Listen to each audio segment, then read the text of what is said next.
Miss Katie, Miss Dixon, Jefferson back in the corner, they own the pictures back here. And they had to walk a long way. Jefferson, how far did you walk to school? What was your question?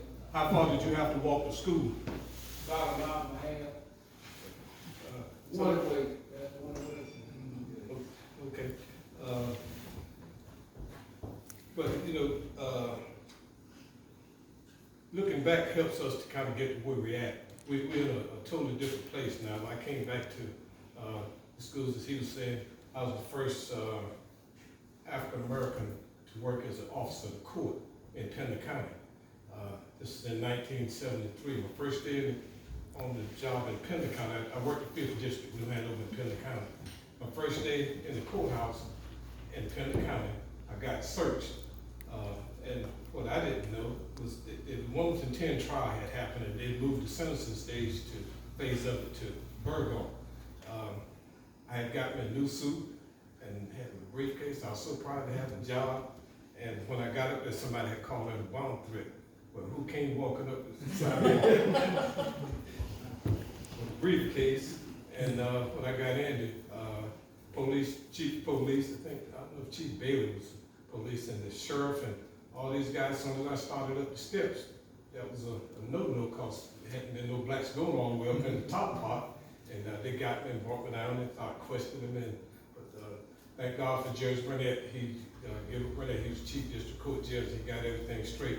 But actually, it ended up being a good day because I got to meet all the law enforcement that day, and they realized who I was, and then they stepped in and helped me. So that was a good thing as we moved forward. And I worked there 16 years, and then I came into the school system.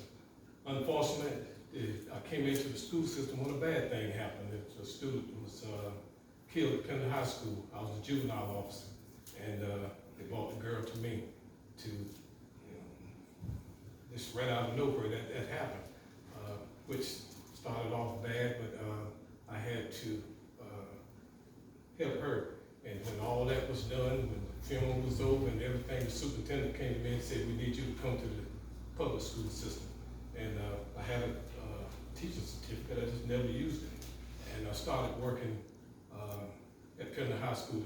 It was an alternative school, was the first one established in the county.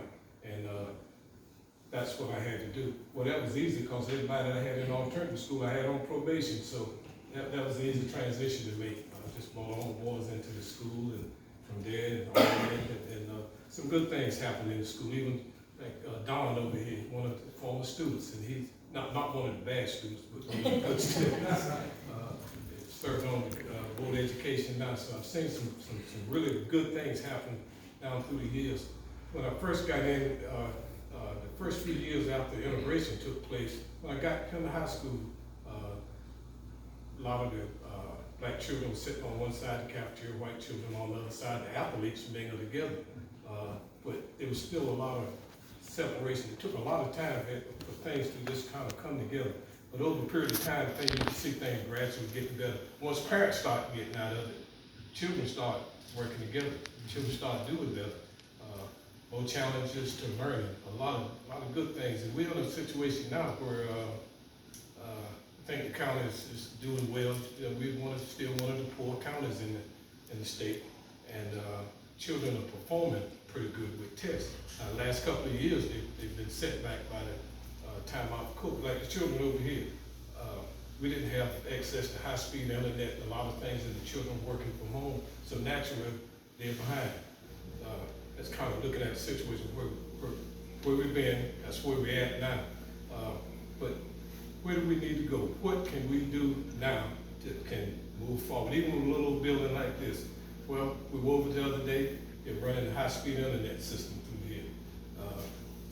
A lot of these children, once they leave school and get over here, they can't go back to school. It's still too expensive to a lot of the people. But we can take these schools now and put these high-speed internet systems in here. They can come right here and do mediation. The teachers, they can do it online if the parent will come in and work with them. So they don't have to take the school and throw it away. It's actually a pretty good situation to have. The gentleman was here with the drone today. He was showing us how that worked, and he stood out, he sent it down to the church and took pictures and how it came back. Well, the youngest child out there, when he got here, she came out and she said, I can run that.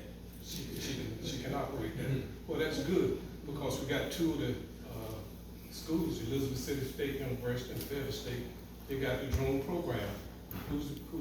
The fastest to come out, the military is recruiting, private industry is recruiting. So why can't we start teaching them right here? We got here in wide open space. Good things can come forward if we just pay attention and be observant. I think the film pretty much said what I needed to say anyway. It kind of gives you a lot of the history. But I do appreciate a lot of you come along. Thank you for coming as former board member who served with me and teachers come to high school and at Thompson High School. So we've been around the county. I thank all of you, the older people who are here, my elders. I'm old now, but I thank you all for how you've kind of set the standard as we come along. And I look at the children. I look at boys now that come to school, they head all ragged and everything. And my uncle back here, he was telling us today, he came to school one day, he didn't have his hair combed, and the teacher made him go out there and get a pine comb and comb his hair. They didn't play that, so we got a whole different standard and change that has come about now. And but we still got a lot of good kids, and we got a lot of kids that's interested in learning. I know sometimes we're dealing with some issues that critical race theory has come up, and they don't want to teach kids what some of the things that happened, like things in the past. But we all need to know what happened. That keeps you from making mistakes and backing yourself up as you go forward. And don't fool yourself. Children know everything's going on. If they don't know, they've got technology, they'll figure it out. Don't lie to them, tell them the truth. And we can all move forward and do some real good things. We need the churches to stay involved. You know that a lot goes on that they bring to school. Pender County High School is one of the last schools that I can remember we offered the Old and the New Testament as a history elective. Reverend David Knowles taught that class at Pender High School. And it was a good mix of kids. They come from all the churches, and they come in and they had some real good discussions on everything going on with biblical stuff and the stuff going on. And so we have to trust the children to do a lot of things now. I went into class observing one day, and I asked the kids question. Said, in the Garden of Eden, I said, when the serpent was speaking to Eve, I said, what language did the serpent use to speak to Eve? And none of the kids didn't know. Well, I didn't know either. But I just challenged the children. The next day, they brought all kind of good answers to me.